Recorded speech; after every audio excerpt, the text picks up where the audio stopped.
Hey Ramu sir, இங்க இருக்கீங்களா நீங்க? உங்களை தான் கீழே தேடிட்டு இருந்தேனா. ரிப்போர்ட்ஸ் வந்துடுச்சு, சுகர் லெவல் கொஞ்சம் அதிகமா இருக்கான். அச்சோ, இவன் கவுத்துட்டானே. டேப்லெட்ஸ் எழுதிருக்காங்க, நாளைக்கு கொண்டு வந்து தரேன்னா.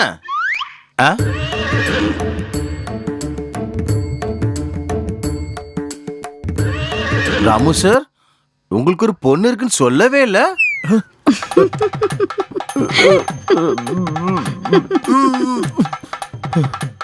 ஆனா உங்க ஜாட சுத்தமா இல்லையே சார். சத்தியம், அவ நான் கல்யாணம் பண்ணிக்க போற பொண்ணு பேரு பிரேமலதா. கல்யாணமா உங்களுக்கா?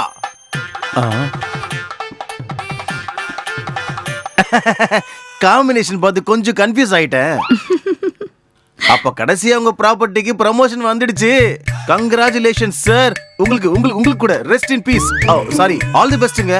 எங்க ராமு சார் நல்லா பாத்துக்கோங்க. வர ராமு சார்.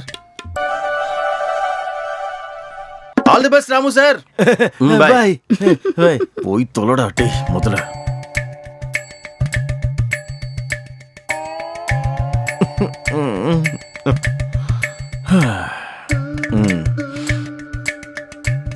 பிரேமலதா, உன்னோட பேரண்ட்ஸ் கட்டாயப்படுத்தினால்தான் இந்த கல்யாணத்துக்கு ஒத்துக்கிட்டியா?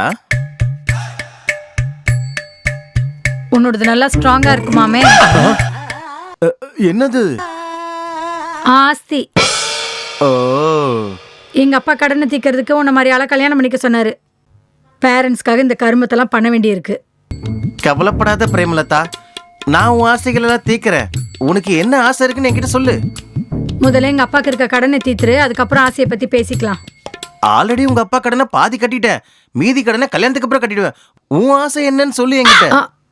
அது சொல்லு பிரேமலதா, உனக்கு எப்ப வேணா அப்ப ஷாப்பிங் கூட்டிட்டு போறேன். எவ்வளவு துணி வேணா வாங்கி தரேன். சாப்பிட எது வேணாலும் வாங்கி தரேன். எங்க கூட்டிட்டு போக சொல்றியோ அங்க கூட்டிட்டு போறேன். நீ ஸ்ட்ராங்கா இருக்கிறதுனால அதெல்லாம் ஸ்ட்ராங்கா தான் பண்ணுவ. ஆஸ்திய சொன்னேன். ஓஹோ, இதெல்லாம் எல்லா பொண்ணுங்களுக்குமே இருக்கிற ஆசை தான். அதோட சேர்ந்து எனக்கு பசியும் இருக்கு. சொன்னல பிரேமலதா, உனக்கு பிடிச்சது வாங்கி தரேன்னு. அந்த பசி என் வயித்துக்கு, இந்த பசி என் புத்துக்கு. புத்துக்கா?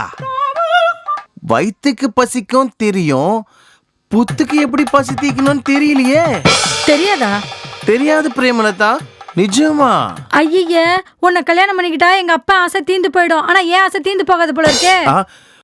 அப்ப புத்துன்ன இப்ப பொத்துன்ற இந்த மாதிரி வார்த்தைகள்லாம் உன் வாயில வருது, என்னன்னு புரியலையே. எனக்கு ஒரே கன்ஃபியூஷனா இருக்கு பிரேமலதா. ஐயா, ஒரு பொம்பளை பசிக்குதுன்னா பிரியாணி வாங்கி தரேன், பேல்பூரி வாங்கி தரேன், போண்டா வாங்கி தரேன், பஜ்ஜி வாங்கி தரேன்னு சொல்ற. இதை வச்சே தெரியுது உன் வயசு என்னன்னு. ஓஹோ, லோக்கல் ஐட்டம்ஸ் வாங்கி கொடுப்பேன் வரியா அவரியா? பிரேமலதா, உனக்கு இன்டர்நேஷனல் ஐட்டம்ஸ் கூட வாங்கி தரேன்னா. இங்க பாரு, என் பசி தீரணும்னா சைதாப்பேட்டை ஐட்டம்ஸ்லாம் பத்தாது. ஆப்பிரிக்கா ஐட்டம்ஸும் அமெரிக்கா ஐட்டம்ஸ் தான் தேவை. அப்படியா? அமெரிக்கா ஐட்டம்ஸ்னா கடிச்சிரும், ஆனா ஆப்பிரிக்கா ஐட்டம்ஸ் கிடைக்குமோ கிடைக்காதோ பிரேமலதா.